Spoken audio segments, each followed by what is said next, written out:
आप ना चाहते हुए भी गलत कार्य कर बैठते हैं, क्योंकि आपके मन में हर बार ढेर सारे नकारात्मक और स्त्रियों के विचार आते हैं। आज हम ढेर सारे विचारों को खत्म करने का एक रहस्य आपको बताएंगे। तो बिना देर किए चलिए उन कहानियों की शुरुआत करते हैं। पहली कहानी, मन के फालतू विचार खत्म हो जाएंगे। हमारे मन में गंदे विचार क्यों आते हैं? हम नहीं चाहते, लेकिन फिर भी हमारे मन में गंदे विचार आते रहते हैं।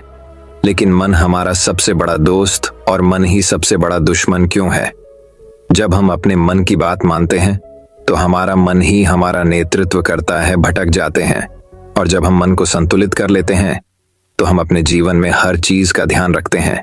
हम अपने मन में आने वाले गंदे विचारों को रोकने की कोशिश करते हैं, लेकिन जितना अधिक हम रोकते हैं उतना ही ये विचार हमारे अंदर प्रवेश करते हैं। जितना अधिक आप किसी चीज से दूर भागते हैं वह चीज आपको अपने पास ले जाएगी। इसलिए उस चीज से दूर मत भागिए, उस पर संतुलन बनाए रखिए। एक बार एक युवक गौतम बुद्ध के पास आया और गौतम बुद्ध से बोला कि हे बुद्ध, मेरे मन में इतने गंदे विचार क्यों आते हैं? मैं नहीं चाहता कि मेरे मन में गंदे विचार आए, पर मेरे मन में हमेशा काम वासना के विचार चलते रहते हैं और मैं इनके बारे में सोच सोच कर बहुत परेशान हूं। मेरी ऊर्जा और समय यह सब सोचने में ही नष्ट हो जाता है और इन सब विचारों की वजह से मैं कभी भी शांत नहीं रह पाता और मैं हमेशा ही स्त्रियों को देखकर मोहित हो जाता हूं, अपने आप को रोक ही नहीं पाता। बुद्ध मुस्कुराए और उन्होंने उस युवक से पूछा, क्या तुम्हें पता है यह काम वासना होती क्या है? फिर लड़के ने उत्तर दिया और कहा, बुद्ध, मैं यह तो नहीं जानता कि काम वासना होती क्या है, पर हाँ, ये जो भी है बहुत बुरी चीज है। फिर बुद्ध ने उस युवक से कहा कि सबसे पहले तो तुम्हें यह समझना है कि प्राकृतिक रूप से जो भी चीज हमारे अंदर है वह बुरी नहीं है। हमारे जीवन में उसकी कुछ न कुछ जरूरत है। वासना कोई बुरी बात नहीं है, यह तो हमारे मन की एक भावना है जो हमें किसी न किसी चीज की कमी का एहसास करवाती है और फिर हम उस चीज को पाने के लिए उस चीज की तरफ आकर्षित हो जाते हैं। जैसे अगर तुम्हारे पास धन की कमी है तो तुम में धन पाने की वासना उत्पन्न हो जाएगी। तो वासना कुछ और नहीं, बस एक प्रकार की कमी है जो कि एक प्रकार की जरूरत का एहसास है। और जब यह जरूरत शारीरिक हो तो हम इसे काम वासना कह देते हैं। युवक ने गौतम बुद्ध को कहा कि बुद्ध, मुझे काम वासना का मतलब तो समझ में आ गया, पर आप मुझे ये बताइए कि यह आती कहां से है और कैसे आती है? ये गौतम बुद्ध ने कहा कि काम वासना कहीं से आती नहीं है, ये तो हमारे अंदर ही होती है और इसका होना तो जरूरी भी है, तभी तो मानव जाति का विस्तार होगा। युवक ने कहा, जब यह हमारे अंदर ही है और जरूरी भी है तो फिर लोग इसे गलत क्यों बोलते हैं? बुद्ध ने कहा कि यही तो समस्या है, लोगों ने काम वासना को गलत तरीके से सोच लिया है, इसे छिपाने की दबाने की कोशिश करते हैं। काम वासना गलत नहीं है, बल्कि काम वासना का गलत तरीके से प्रयोग करना गलत बात है। लोग जिससे प्रेम करते हैं बस उसी के लिए जीने लग जाते हैं, उसे पाना ही अपना लक्ष्य बना लेते हैं और उसी के बारे में हमेशा सोचते रहते हैं, पर यह सब गलत है। बुद्ध ने युवक से कहा, क्या तुम्हें पता है जानवरों में भी काम वासना होती है? युवक ने उत्तर दिया, हाँ बुद्ध, जानवरों में भी काम वासना होती है, क्योंकि जानवर भी तो आखिर अपनी पीढ़ी को आगे बढ़ाएंगे। बुद्ध ने कहा, तो फिर हम जानवरों की काम वासना को गलत क्यों नहीं कहते? युवक ने कहा, मुझे नहीं पता महात्मा, आप ही मुझे बताइए। गौतम बुद्ध ने कहा कि जानवर अपनी काम वासना का प्रयोग आनंद प्राप्ति के लिए नहीं करते, वह तो सिर्फ संतान उत्पन्न करने के लिए काम वासना का उपयोग करते हैं। जानवरों को प्रकृति ने इतनी समझ नहीं दी कि वह काम वासना को अपने सुख का आधार बना सके, जबकि मनुष्य अपनी समझ के बलबूते पर प्रकृति में पाई जाने वाली प्रत्येक वस्तु को अपने सुख के लिए अपने प्रयोग करता है। हम इंसानों ने ही काम वासना को अपने सुख का साधन बना लिया है, जबकि प्रकृति ने तो हमें अपने वंश को आगे बढ़ाने के लिए दिया था, लेकिन इंसानों ने इसे अपने जीवन का परम लक्ष्य बना रखा है और इस तरह से काम वासना का बेलगाम हो जाना गलत है। युवक ने पूछा, महात्मा जी, ये काम वासना हम पर हावी क्यों होती है? क्यों ये बेलगाम हो जाती है? तब गौतम बुद्ध ने कहा कि सुनो, अब जो मैं तुम्हें बताऊंगा उसे तुम ध्यानपूर्वक सुनना। काम वासना का सारा खेल तुम्हें समझ आ जाएगा, तुम्हें तुम्हारे सारे सवालों का जवाब मिल जाएगा, बस तुम्हें ध्यान से सुनकर समझना है। फिर गौतम बुद्ध युवक को बताना शुरू करते हैं। एक बार की बात है, एक आश्रम में गुरु और उनके शिष्य रहा करते थे। जिससे रोजाना आश्रम के बाहर रथित गांव में भिक्षा लेने के लिए जाते थे। उस आश्रम का एक शिष्य जिस गांव में भिक्षा लेने जाता था, उस रास्ते में एक नदी पड़ती थी, जिससे रोज उसी रास्ते से भिक्षा लेने जाता था। एक दिन उसने देखा कि एक लड़का पेड़ के पीछे छिपा है। वह उस लड़के के पास गया और उसे जाकर बोला, भाई तुम इस पेड़ के पीछे छिपकर क्या देख रहे हो? लड़के ने कहा, अरे तुझे नहीं दिख रहा क्या कि मैं क्या देख रहा हूं? तब शिष्य ने नदी की तरफ देखा तो वहां पर कुछ लड़कियां पानी भर रही थीं। वो लड़कियां 14 से 15 साल की होगी। तब शिष्य ने उस लड़के से कहा, अरे भाई वहां पर तो लड़कियां पानी भर रही हैं, इसमें छिपकर देखने वाली क्या बात है? तब वो लड़का शिष्य की तरफ देखकर उससे कहता है, अरे पागल, तुम्हें दिखाई नहीं दे रहा? ये परी कैसे नदी से पानी ला रही है? जरा उनकी अदाओं को तो देखो, उनके कोमल शरीर को देखो। उनकी पतली कमर मटके को उठाते समय बल खाती है और उनके बाल उनकी कमर पर कैसे लहरा रहे हैं, मानो सुंदरता बिखरी पड़ी हो। उसने फिर से नदी के किनारे देखा और इस बार वह नदी के किनारे देखता रहा। अब कुछ भी दिखाई नहीं दे रहा था और वह बिल्कुल निडर था। उसे किसी भी चीज का कोई डर नहीं था। लेकिन अब वो छिपने लगा और उन लड़कियों को देखने लगा जैसे उसने कोई अपराध कर दिया हो। और जब वो छिपकर उन लड़कियों को देख रहा था, तभी वो अचानक अंदर से कौंप गया और उसने कहा कि ये मैं क्या कर रहा हूं? मैं जो कर रहा हूं वो सही नहीं है, मुझे यहां से चले जाना चाहिए। और फिर वह जल्दी से वहां से चला गया। वो आश्रम पहुंच जाता है। आश्रम जाकर वो अपने कार्यों में लग गया। लेकिन जो अभी वह देख कर आया था, वही उसकी आंखों के सामने बार बार आ रहा था। उसके मन में वही दृश्य चल रहा था। उसका दिमाग सब कुछ देखने के लिए संघर्ष कर रहा था। उसका किसी भी काम में मन नहीं लग रहा था। सुबह होते ही वह रोज जल्दी ही भिक्षा के लिए आश्रम से निकल जाता और उस नदी के पास वाले पेड़ के पास जाता, जहां पर वह लड़का पहले से मौजूद रहता था। उसके साथ मिलकर लड़कियों को छुप छुप कर देखता था। अब वह ऐसा रोज करने लग गया। यह उसका रोज का काम हो गया। अब उस शिष्य का मन किसी भी काम में नहीं लगता था। वो हमेशा ही किसी न किसी प्रकार के विचार में उलझा रहता। वो आश्रम के कार्यों को भी ठीक ढंग से नहीं कर पा रहा था। न वो ठीक से सो पाता था, न वो ठीक से खाना खा पाता था। उसका मन बेचैन सा रहता था। उसका मन बार बार उन लड़कियों की खूबसूरती देखने को मचलता था। जब गुरु भिक्षा दे रहे थे तब भी उनका मन किन्हीं अन्य विचारों में खोया हुआ था। गुरु ने अपने शिष्य की इन हरकतों को भांप लिया था। फिर एक दिन गुरु ने शिष्य को अपने पास बुलाया और कहा कि आज से मैं भी तुम्हारे साथ भिक्षा मांगने चलूंगा। आप और मैं एक साथ भिक्षा मांगने जाएंगे। तभी शिष्य गुरु को मना करते हुए बोला, नहीं गुरुदेव, आप परेशान क्यों हो रहे हो? मैं अकेला ही ठीक से भिक्षा मांग सकता हूं। गुरु ने शिष्य से कहा कि ठीक है, तुम अकेले ही भिक्षा मांगने जाओ। जिससे वह तुरंत भिक्षा मांगने निकल पड़ा। सभी लोग उसे देखने के लिए उसके पीछे पीछे चलने लगे। थोड़ी दूर जाने पर गुरु ने देखा कि उनका शिष्य एक अपराधी की तरह एक लड़के के साथ पेड़ के पीछे छिपा हुआ है और छिपकर कुछ देख रहा है। गुरु भी अपने शिष्य के पीछे जाकर खड़े हो गए। उसका शिष्य क्या देख रहा है, जिसे देखने के लिए वह एक अपराधी की तरह पेड़ के पीछे छिपा हुआ है? गुरु ने देखा कि उसका शिष्य पेड़ के पीछे छिपकर नदी से पानी ले रही लड़कियों को देख रहा है। तब गुरु ने शिष्य से कहा, क्या देख रहे हो? अपने मालिक की आवाज सुनकर वह डर गया और उसके पसीने छूटने लगे। वह ऐसे कांपने लगा जैसे उसने किसी चोर को चोरी करते समय पकड़ लिया हो। उसी की हालत खराब हो गई। वो कुछ भी नहीं बल कर रहा था। दूसरा लड़का जो शिष्य के साथ था वह वहां से भाग गया। उसके मुंह से कुछ टूटे फूटे शब्द ही बाहर निकल रहे थे। वो अपने गुरु से नजर भी नहीं मिला पा रहा था। गुरु ने शिष्य की तरफ देखा और कहा कि मेरा शिष्य तो निर्भय था, उसे तो किसी भी चीज का डर नहीं था, लेकिन ये क्या, तुम तो भय के मारे कांप रहे हो।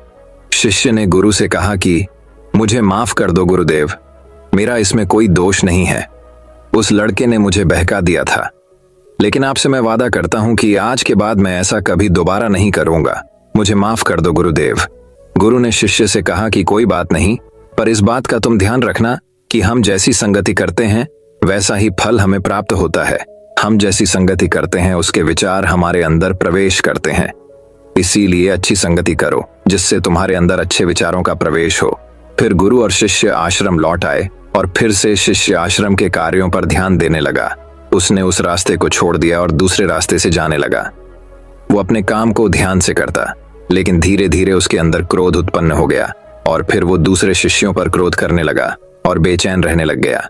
अब वो सही समय पर भोजन भी नहीं करता था, वो भोजन भी बहुत कम खाता था। एक रात गुरु शिष्य के पास आए और उसे बोले कि अब तक तुमने कितनी बार अपना वादा तोड़ दिया। ये सुनकर शिष्य अपने गुरु के चरणों में गिर गया और रोने लगा।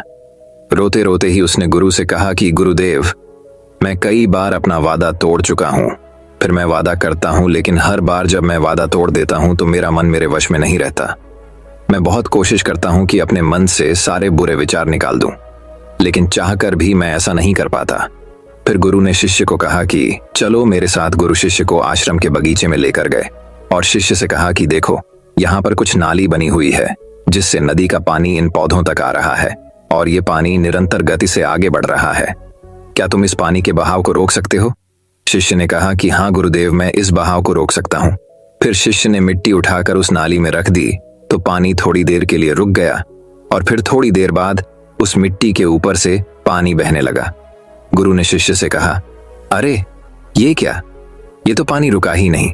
फिर से शिष्य ने कुछ कंकड़ पत्थर उठाकर उस नाली में रख दिए और फिर थोड़ी देर के लिए पानी रुक गया, लेकिन फिर थोड़ी देर बाद ही उन कंकड़ पत्थर के ऊपर से पानी निकल आया। फिर गुरु ने कहा कि शिष्य, ये क्या हुआ, पानी तो फिर से बहने लग गया।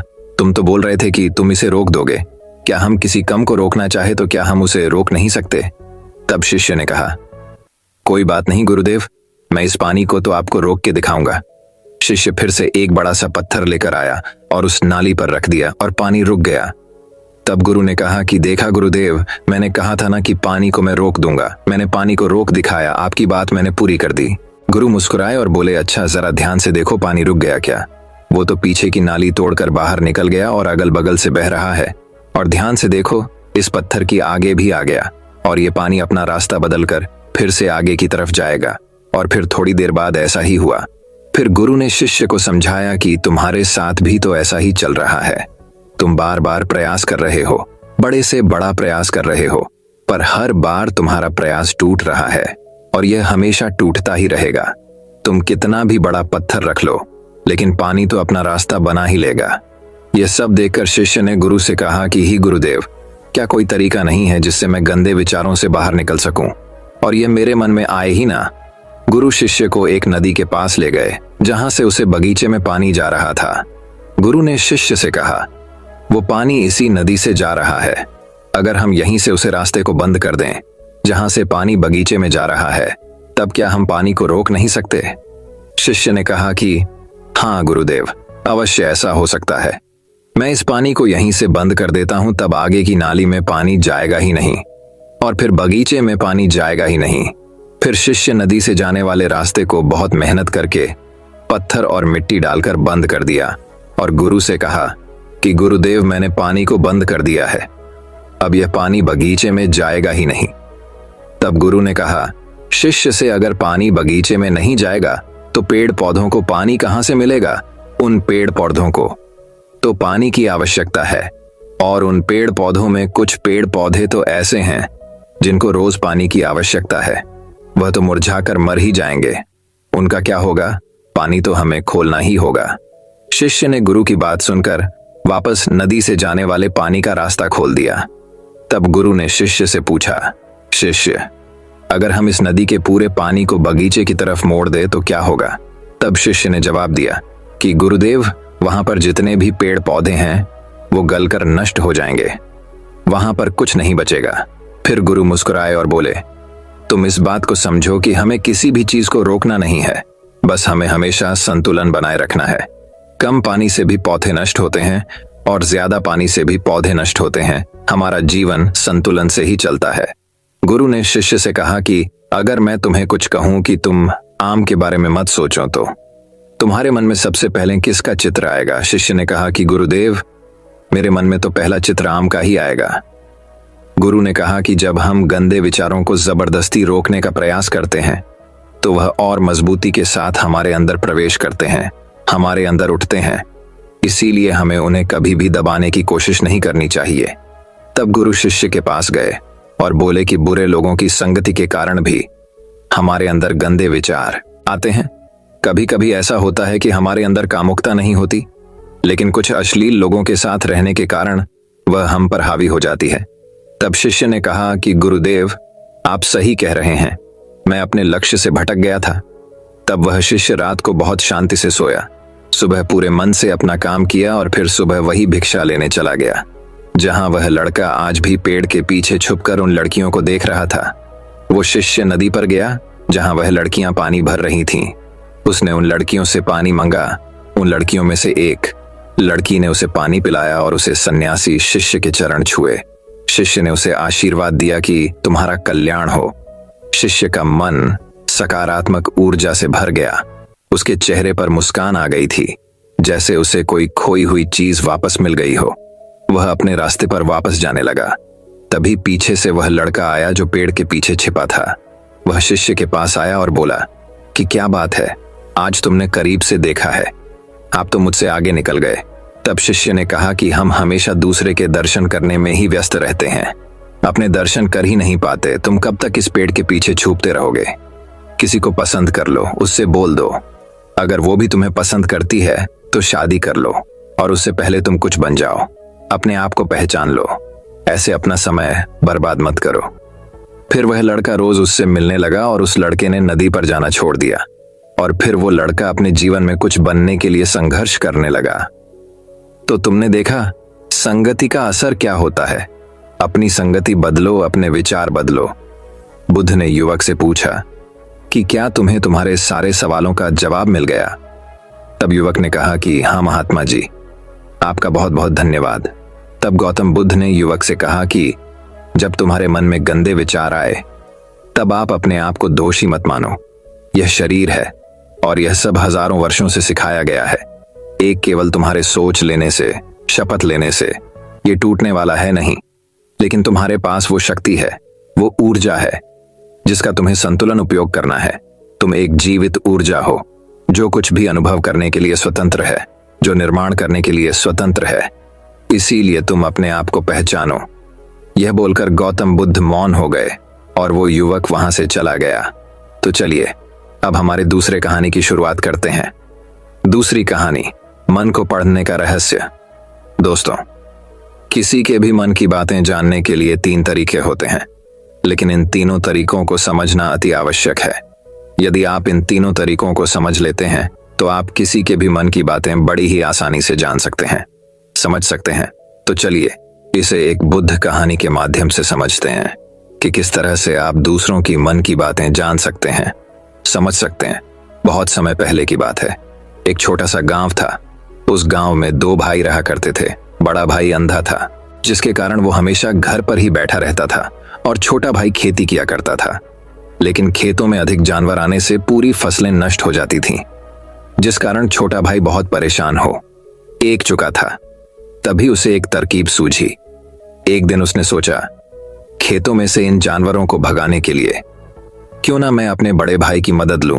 वैसे भी बड़े भाई या अंधे अगर वह खेत में बैठे रहेंगे और जानवरों की आहट आने पर वह उन्हें जोर से चिल्लाकर भगा सकते हैं, जिससे हमारी फसलें बच सकती हैं। इसलिए उन्हें मैं खेत में बिठा देता हूं। ये सब सोच विचार करने के बाद उसने अपने खेत में ही एक छोटी सी झोपड़ी तैयार की और अपने अंधे भाई को उस खेत में बैठा दिया और उनसे कहा, भैया, यदि कोई जानवर की आहट आपको सुनाई दे तो आप जोर जोर से चिल्लाना। यह सुनकर वह जानवर यहां से भाग जाएंगे और हमारी फसलें नष्ट होने से बच जाएगी। बड़ा भाई अपने छोटे भाई की बात मान लेता है और वो उस दिन से खेत में ही रहना शुरू कर देता है। जब भी किसी जानवर की आहट उसे सुनाई देती तो वो तुरंत जोर जोर से चिल्लाना शुरू कर देता, जिससे वह जानवर उसके खेतों से भाग जाते। ऐसा करते करते कई दिन बीत चुके थे। तभी एक उसके खेत में एक हिरण भागता हुआ था और वह खेत के बांध को तोड़कर वहां से भाग गया। लेकिन उसी हिरण का पीछा करते हुए एक राजा भी उस खेत में आ पहुंचा। तभी राजा की नजर उस अंधे भाई पर पड़ती है। राजा उस व्यक्ति से कहता है, देखो, मैं यहाँ पर एक जानवर का पीछा करते हुए आया हूँ। तुमने उस जानवर को यहाँ पर देखा है? वो व्यक्ति कहता है, हे राजन, मैं तो अंधा है, मैं भला किसी जानवर को कैसे देख सकता हूँ? लेकिन मैं आपको इतना जरूर बता सकता हूँ कि जो जानवर मेरे खेतों से होकर भागा है वह आपके लायक नहीं है। आप उसके पीछे अपना समय यूं ही व्यस्त कर रहे हैं। राजा उस अंधे व्यक्ति की बात सुनकर बड़ा अचरज में पड़ गया। वो ये सोचने लगा कि आखिर यह तो अंधा है, फिर इसे कैसे पता कि जिसे हिरण को मैं तलाश रहा हूं वह हिरण मेरे लायक है ही नहीं? यह अंधा व्यक्ति मुझे कैसे बता सकता है? तभी राजा उस अंधा व्यक्ति से कहता है, कहीं तुम मुझसे झूठ तो नहीं कह रहे हैं? एक तरफ तुम ये कहते हो कि तुम अंधे हो और दूसरी तरफ तुम ये भी कह रहे हो कि जो जानवर यहां से भागा है वो मेरे लायक नहीं है। इस पर वो अंधा व्यक्ति कहता है, हे राजन, जिसे आप एक हिरण समझ रहे हैं, असल में वह एक हिरण नहीं है बल्कि एक हिरणी है, और वह भी गर्भवती है। और जहां तक मुझे जाना है, मैंने कभी किसी राजा को किसी गर्भवती हिरणी का शिकार करते हुए नहीं सुना है, और इसी कारण मैं आपसे ये कह रहा हूं कि वो आपके लायक नहीं है। आप उसके पीछे अपना समय व्यर्थ ना करें। यह सुनकर राजा और भी अचरज में पड़ गया। वो ये सोचने लगा कि आखिर ये अंधा आदमी यह कैसे जान सकता है कि वो हिरणी है और गर्भवती है। राजा कुछ देर सोच विचार करने के बाद अपने सेनापति से कहता है, सेनापति जी, मुझे वो जानवर जिंदा चाहिए, क्योंकि मुझे यह पता करना है क्या वो हिरणी है और क्या वह गर्भवती है। क्योंकि यह अंधा आदमी बहुत विश्वास के साथ कह रहा है और मुझे इस बात की पुष्टि करनी है। यदि वह हिरणी हुई और गर्भवती हुई तो वह हमारे शिकार के लायक नहीं है, क्योंकि हम तो एक हिरण का पीछा कर रहे थे। इसलिए जाओ और पता करो कि क्या वो हिरणी है। सेनापति राजा से आज्ञा लेकर आगे की ओर बढ़ चलता है, और कुछ देर बाद जब वह वापस लौट कर आता है तो वह राजा को कहता है, हे राजन, इस अंधे आदमी ने जो भी बातें कही हैं वो बिल्कुल सही है। वो एक हिरणी ही है और वह गर्भवती भी है। यह सुनकर राजा आश्चर्यचकित रह गया। उसे समझ नहीं आ रहा था कि आखिर अंधा आदमी कैसे पता कर सकता है कि वह जानवर एक हिरणी है और तो और वह गर्भवती है। भला एक अंधा आदमी यह कैसे देख सकता है, यह कैसे जान सकता है? आखिर इससे यह कैसे पता चला? ऐसे कई सारे प्रश्न अब राजा के मन में उमड़ने लगे। अब राजा ने यह ठान लिया था कि मुझे इस बात की तह तक पहुंचना ही है कि आखिर ये अंधा आदमी कैसे जानता है कि वह जानवर एक हिरणी है। ये सोचकर राजा उस अंधे आदमी के पास जाता है और उस अंधे आदमी से कहता है, देखो, मैं ये तो नहीं जानता कि तुम सचमुच अंधे हो या नहीं, लेकिन मैं तुमसे एक बात जानने आया हूं। क्या तुम मेरे प्रश्न सही सही जवाब दोगे?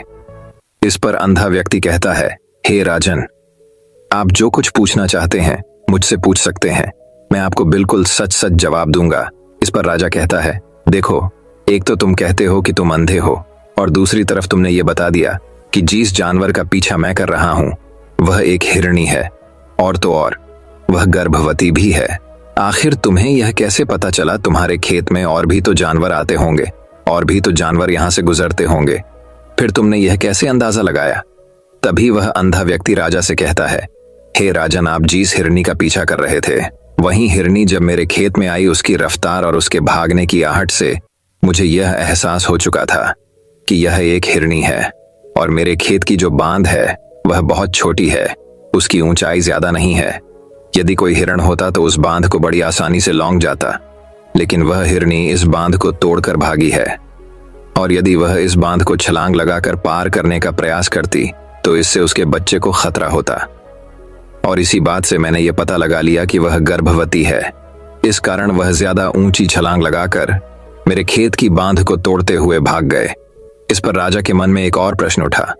राजा ने कहा, किंतु तुम्हें कैसे पता चला कि वह एक हिरनी ही है? और भी तो कोई जानवर यहां पर आ सकते हैं। इस पर वह अंधा व्यक्ति कहता है, हे राजन, मैं पूरा दिन सुबह शाम यहीं पर बैठा रहता हूं और मेरी सुनने की शक्ति बेहद तेज है। मैं ये बाप जाता हूं कि कौन सा जानवर मेरे खेत में आया है और उसी के आधार पर मैं जोर जोर से चिल्लाता हूं ताकि वो मेरे खेत से भाग जाए और मेरे खेत की फसलों को नष्ट ना कर पाए। राजा उस अंधे आदमी का यह जवाब सुनकर पूरी तरह से संतुष्ट हो चुका था। वह मन ही मन यह सोच रहा था कि आदमी भले ही अंधा हो, लेकिन यह तो बड़ा ज्ञानी मालूम पड़ता है। इस आदमी से कुछ ना कुछ तो काम निकलवाना ही चाहिए। यह विचार लिए हुए राजा वहां से वापस अपने महल की ओर लौट जाता है। राजमहल पहुंचते ही राजा उस अंधे व्यक्ति से कहता है, आप तो बड़े ज्ञानी व्यक्ति हैं, आपको किसी भी बात का पता बड़ी आसानी से चल जाता है। आज मैंने आपको यहाँ पर इसलिए बुलाया है क्योंकि मैं आपसे ये जानना चाहता हूँ कि मेरी पत्नी पतिव्रता है या नहीं। इस पर वो अंधा व्यक्ति कहता है, हे राजन, ये कैसा प्रश्न हुआ? इस पर राजा कहता है, मैंने आपसे बिल्कुल उचित प्रश्न किया है, मुझे इस उत्तर दीजिए। इस पर वो अंधा व्यक्ति कहता है, हे राजन, ये सारी बातें जाने दीजिए। आपकी शादी को इतने साल बीत हो चुकी है और अब आप ये बात क्यों जानना चाहते हैं? आपके मन में ऐसे प्रश्न क्यों उठ रहे हैं? इस पर राजा जिद करते हुए कहता है, देखिए, आपको मुझे इस प्रश्न का उत्तर तो देना ही होगा। यदि आप मुझे इस प्रश्न का उत्तर नहीं देंगे तो मैं आपको मृत्यु दंड दे दूंगा। राजा के मुख से यह बात सुनकर वह व्यक्ति कहता है, हे राजन, यदि आप इस प्रश्न का उत्तर चाहते हैं तो उसके लिए आपको मेरा एक काम करना होगा। राजा कहता है, बोलो, मुझे क्या काम करना होगा? इस पर व्यक्ति कहता है, इसके लिए आपकी पत्नी को मेरे साथ कमरे में अकेले छोड़ना होगा। उस अंधे व्यक्ति की यह बात सुनकर राजा पहले तो क्रोधित हो जाता है, लेकिन फिर कुछ सोच विचार करने के बाद वह उस व्यक्ति की बात मान लेता है और अपने सेनापति को आदेश देता है, सेनापति जी, इस व्यक्ति को और मेरी पत्नी को एक कमरे में कुछ देर के लिए अकेला छोड़ दें। सेनापति बिल्कुल वैसा ही करता है। अब राजा की पत्नी और अंधा आदमी एक कमरे में बंद हो चुके होते हैं। तभी वो अंधा आदमी राजा की पत्नी से कहता है, मुझे आपको छूना है। इस बात पर रानी अत्यधिक क्रोधित हो जाती है और उस अंधे आदमी को वो पकड़ पकड़ कर पीटने लगती है, कभी हाथों से तो कभी लातों से तो कभी पटक पटक कर। इस तरह से उन्होंने उस अंधे आदमी की खूब पिटाई की। उसके बाद किसी तरह से वह अंधा आदमी अपनी जान बचाकर वहां से भाग निकलता है और वह राजा के पास पहुंचता है और वह राजा से कहता है, हे राजन, आपकी पत्नी पतिव्रता नहीं है। यह बात सुनकर राजा अत्यधिक क्रोधित हो उठता है और राजा अपनी तलवार निकालकर सीधा अपनी पत्नी की ओर जाता है और क्रोधित होकर वह अपनी रानी से कहता है, रानी जी, आज मैं जो भी सवाल आपसे करने वाला हो उसका मुझे सच सच जवाब दीजिएगा, और यदि आपने एक शब्द भी झूठ कहा तो मैं आपका अभी के अभी सर धड़ से अलग कर दूंगा, तभी आगे बढ़े। राजा कहता है, मुझे बताइए, क्या आप पतिव्रता हैं या नहीं? इस पर रानी कहती हैं, हे राजनु, आप भले ही मुझे जान से मरवा दीजिए, लेकिन मैं पतिव्रता नहीं हूं राजा। यह बात सुनकर बेहद खुश हुआ, क्योंकि उस अंधे आदमी ने जो भी कहा था वह बिल्कुल सच था। यह बात सुनकर तुरंत ही राजा उस आदमी के पास पहुंचता है और आकर उस अंधे आदमी से कहता है, तुम्हें कैसे पता चला कि मेरी पत्नी पतिव्रता नहीं है? इस पर वह अंधा आदमी कहता है, हे राजन, बड़ी सीधी सी बात है। मैंने तो आपकी पत्नी से बस इतना ही कहा था कि मुझे आपको छूना है, और इस बात पर वह इतना क्रोधित हो उठी कि उन्होंने गुस्से में आकर मुझे लात घुसों से पीटना शुरू कर दिया। और भला कोई औरत किसी और मर्द को कैसे छू सकती है? लेकिन उन्होंने ना आप देखा न ताव, बस लात घूंसे मुझ पर बरसाने शुरू कर दिए। वह भी तो एक छूना ही हुआ, और एक पतिव्रता नारी कभी भी पराये मर्द को नहीं छूती। जब मैंने उसे छूने के लिए कहा था तो वह उस वक्त मुझे मना कर सकती थी, लेकिन उन्होंने तो मुझे पीटना शुरू कर दिया और देखते ही देखते उन्होंने मेरे पूरे शरीर को छू लिया। अब आप ही बताइए, ऐसी स्त्री भला पतिव्रता कैसे हो सकती है? इस पर राजा कहता है, तुम तो बड़े ज्ञानी मालूम पड़ते हो। अच्छा ठीक है, चलो तुम मेरे एक प्रश्न और जवाब दो। यदि तुमने मुझे इस प्रश्न का सही सही जवाब दे दिया तो मैं तुम्हें यहों से जाने दूंगा। आगे राजा उस अंधे आदमी से कहता है कि तुम मुझे यह बताओ, क्या मैं सच में अपने पिताजी का ही बेटा हूं या फिर किसी और का? इस पर वह अंधा भी कहता है, हे राजन, इस बात से आपका क्या लेना देना? आप किसी की भी औलाद हो, आखिर आप हैं तो इस राज्य के राजा, इसलिए इस प्रश्न को जाने दीजिए। लेकिन राजा कहता है, नहीं नहीं, मुझे इस प्रश्न का सही सही जवाब चाहिए, अन्यथा यह प्रश्न मुझे हमेशा परेशान करता रहेगा। इसलिए मैं इसका सही सही जवाब जानना चाहता। यदि तुम इसका सही सही जवाब दे देते हो तो तुम यहां से जा सकते हो, मैं तुम्हें नहीं रोकूंगा। इस पर वह अंधा आदमी कहता है, हे राजन, इसके लिए तो मुझे आपके मां के पास भी जाने की कोई आवश्यकता नहीं है। मैं आपको अभी अभी यह बता सकता हूं कि आप किसकी औलाद हैं, लेकिन उससे पहले मैं चाहता हूं कि आप मुझसे एक वादा करें कि आप मुझ पर क्रोध नहीं करेंगे।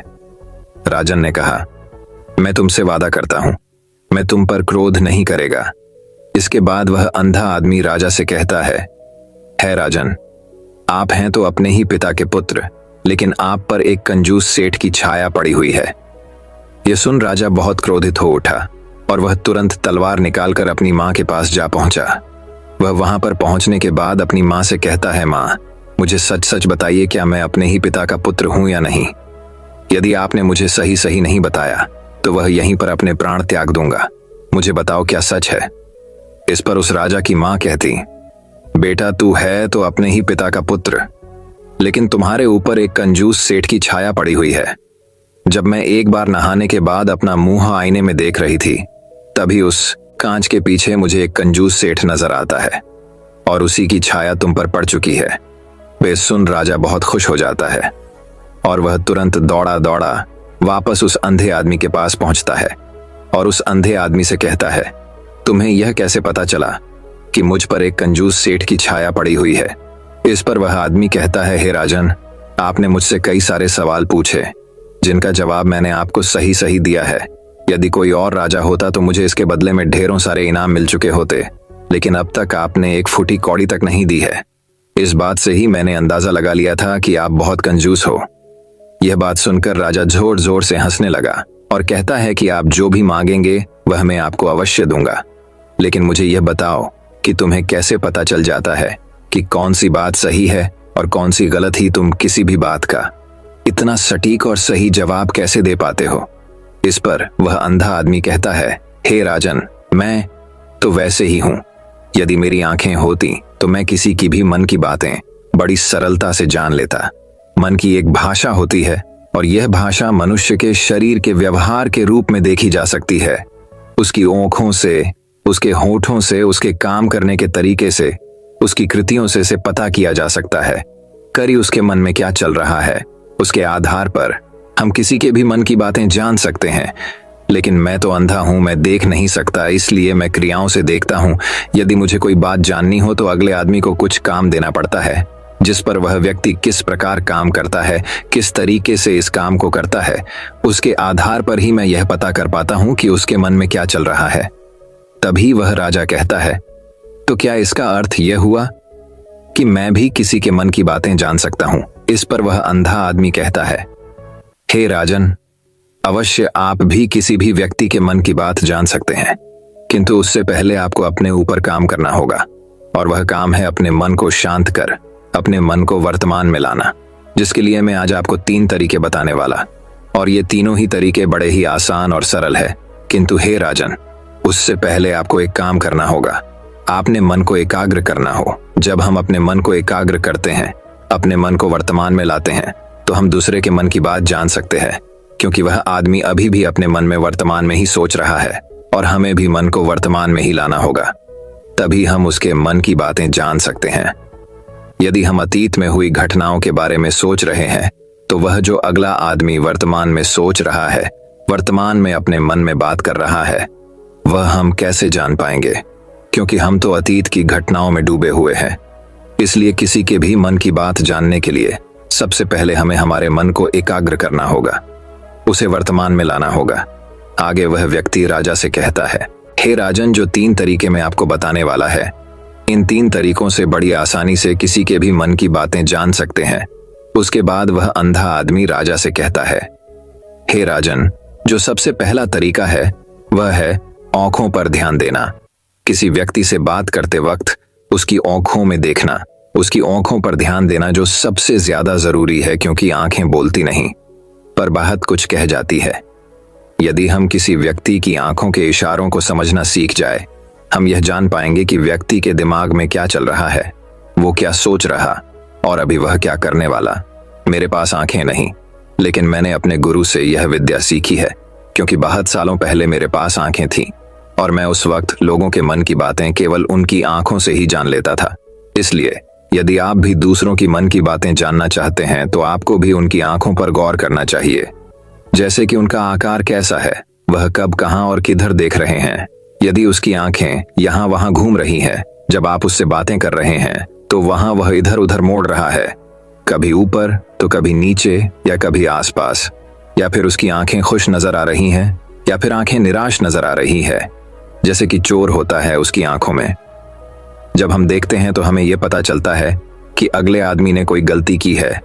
ठीक उसी प्रकार जब हम किसी चालाक व्यक्ति की आंखों में देखते हैं तो आपको पता चलेगा कि उसकी आंखों में एक भाषा होती है, एक बहुत ही सीधा और आसान तरीका होता है। यदि आपको यह पता लगाना है कि सामने वाला व्यक्ति आपसे झूठ कह रहा है या फिर सही, तो आपको उसकी आंखों पर ध्यान देना अति आवश्यक है। यदि आपसे बात करते वक्त वह व्यक्ति अपनी आंखें यहाँ वहां घुमा रहा है, ऊपर नीचे इधर उधर दाएं बाएं हर जगह देख रहा है, तो इसका अर्थ यह हुआ कि वह उस बात से निकलने का कोई रास्ता ढूंढ रहा है और कोई झूठ बना रहा है। यदि सामने वाला व्यक्ति आपसे कुछ झूठ कहने का प्रयास कर रहा है तो वह आपसे नजर नहीं मिलाएगा, वह यहाँ वहां देखेगा, ऊपर नीचे देखेगा, लेकिन वह आपकी आंखों में आंखें डालकर कभी नहीं देख पाएगा, क्योंकि उसे डर है कि यदि उसने आपकी आंखों में आंखें डालकर देखी तो उसका झूठ पकड़ा जाएगा और लोगों को सच्चाई का पता चल जाएगा। और इसी प्रकार कुछ और भी भाषाएं होती हैं। जब आप किसी की आंखों में आंखें डालकर यह देखना शुरू कर देंगे कि उसके हाव भाव क्या है, ठीक उसी प्रकार चेहरे के हाव भाव होते हैं, जिससे हम मन की बातें बड़ी आसानी से समझ सकते हैं। और इन्हें भी समझना बहुत जरूरी है। कभी कभी कोई व्यक्ति अपने चेहरे से, जैसे आंख, होंठ और बहुत से कुछ अलग अलग व्यवहार करता है। यदि आप किसी व्यक्ति के चेहरे में गौर करेंगे तो आप आसानी से समझ पाएंगे कि वह व्यक्ति निराश है, जब व्यक्ति बहुत उदास है, या फिर वह बहुत खुश है, या फिर उससे कोई बहुत बड़ा दुख है, वह अपने अंदर को महसूस कर रहा है। ये सारी बातें हम उसके चेहरे के हाव भाव से पता कर सकते हैं। फिर चाहे इंसान जबान से कुछ बोले या ना बोले, लेकिन आप उसके चेहरे से सब कुछ पता कर सकते हैं। आगे व्यक्ति राजा से तीसरा तरीका बताते हुए कहता है, हे राजन, इसी प्रकार तीसरी भाषा भी है, अर्थात तीसरा तरीका भी है, और वह है हाथों के इशारे और शरीर का व्यवहार।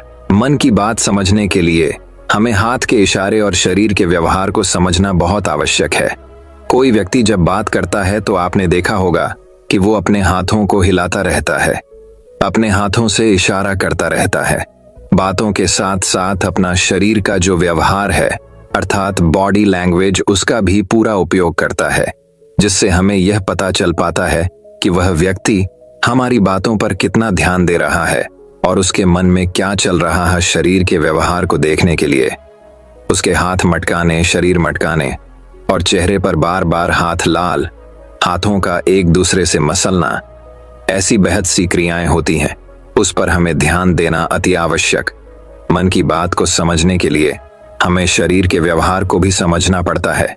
यदि हम इन 3 तरीकों को सही तरीके से ध्यान देकर इन 3 तरीकों को अच्छे से समझ लेते हैं तो हम बहुत जल्दी किसी भी व्यक्ति के मन की बातें बड़ी सरलता और सहजता से जान सकते हैं। इसलिए यदि आपको किसी के मन की बातें जाननी है तो आपको उसकी आंखों पर, उसके चेहरे पर, उसके शरीर के हाव भाव को और उसके हाथों को ध्यानपूर्वक देखना और समझना होगा, जिससे आप यह समझ पाएंगे ये आखिरकार उसके मन में क्या चल रहा है और वह क्या सोच रहा है।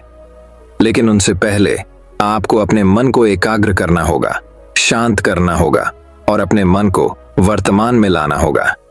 तभी आप उस व्यक्ति की इन सभी क्रियाओं पर ध्यान दे पाएंगे, उन्हें समझ पाएंगे। अन्यथा आप यदि अतीत की घटनाओं में व्यस्त हैं, भविष्य की योजनाओं में व्यस्त हैं, तो आप उस व्यक्ति के हाव भाव पर कभी ध्यान ही नहीं पाएंगे और ना ही आप कभी यह समझ पाएंगे कि आखिर उस व्यक्ति के मन में क्या चल रहा है, वह क्या सोच रहा है। आपने देखा होगा कि ऐसे कई बड़े संत महात्मा हैं जो बड़ी ही शांति से आपको देखते हैं और आपको देखकर ही यह बता देते हैं कि आपके मन में क्या चल रहा है, आप उनसे क्या जानने आए हैं। और इसका सबसे बड़ा प्रमुख कारण यही है कि वह आपको पढ़ सकते हैं, आपको समझ सकते हैं, आपकी मन की बातें जान सकते हैं, क्योंकि उनका मन एकाग्र है, शांत है, और यही कारण है कि वह आपके मन की बातें बड़ी सरलता से समझ जाते हैं। वह तो दोस्तों, उम्मीद करता हूं आपको इस कहानी से एक अच्छी सीख मिली होगी। ये कहानी आपको कैसी लगी हमें कमेंट बॉक्स में कमेंट करके जरूर बताएं और इस कहानी को अपने दोस्तों के साथ जरूर शेयर करें। तो दोस्तों, अब चलिए हमारे तीसरी कहानी की शुरुआत करते हैं। तीसरी कहानी, दोस्तों, एक बार की बात है। एक रात राजा चंद्रसेन ने सपने में एक बहुत ही सुंदर महल देखा जो अधर में लटक रहा था। उसके अंदर के कमरे रंग बिरंगे पत्थर से बने थे। उसमें रोशनी के लिए दीपक या मशालों की जरूरत नहीं थी। बस जब मन में सोचा, अपने आप प्रकाश हो जाता था और जब चाहे अंधेरा। उस महल में सुख और ऐश्वर्य के अनोखे सामान भी मौजूद थे। धरती से महल में पहुंचने के लिए बस इच्छा करना ही आवश्यक था। आंखें बंद करो और महल के अंदर। दूसरे दिन राजा ने अपने राज्य में घोषणा करवा दी कि जो भी ऐसा महल राजा को बनाकर देगा उसे 1 लाख स्वर्ण मुद्राओं का पुरस्कार दिया जाएगा। सारे राज्य में राजा के सपने की चर्चा होने लगी। सभी सोचते कि राजा चंद्रसेन को न जाने क्या हो गया है, कभी सपने भी सच होते हैं। पर राजा से यह बात कौन कहे। राजा ने अपने राज्य के सभी कारीगरों को बुलवाया। सबको उन्होंने अपना सपना सुना दिया। कुशल व अनुभवी कारीगरों ने राजा को बहुत समझाया कि महाराज, ये तो कल्पना की बातें हैं, इस तरह का महल नहीं बनाया जा सकता। लेकिन राजा के सिर पर तो वह सपना भूत की तरह सवार था। कुछ धूर्तों ने इस बात का लाभ उठाया। उन्होंने राजा से इस तरह का महल बना देने का वादा करके काफी धन लूटा। इधर सभी मंत्री बेहद परेशान थे। राजा को समझाना कोई आसान काम नहीं था। अगर उनके मुंह पर सीधे सीधे कहा जाता कि वह बेकार के सपने में उलझे हैं तो महाराज के क्रोधित हो जाने का भय था। मंत्रियों ने आपस में सलाह की। अंत में फैसला किया गया कि इस समस्या को माधव के सिवा और कोई नहीं सुलझा सकता। माधव कुछ दिनों की छुट्टी लेकर नगर से बाहर कहीं चला गया। एक दिन एक बूढ़ा व्यक्ति राजा चंद्रसेन के दरबार में रोता चिल्लाता हुआ आ पहुंचा। राजा ने उसे सांत्वना देते हुए कहा, तुम्हें क्या कष्ट है? चिंता की कोई बात नहीं। अब तुम राजा चंद्रसेन के दरबार में हो। तुम्हारे साथ पूरा न्याय किया जाएगा। मैं लुट गया महाराज। आपने मेरे सारे जीवन की कमाई हड़प ली। मेरे छोटे छोटे बच्चे हैं महाराज। आप ही बताइए मैं कैसे उनका पेट भरूं? वह व्यक्ति बोला, क्या हमारे किसी कर्मचारी ने तुम पर अत्याचार किया है? हमें उसका नाम बताओ।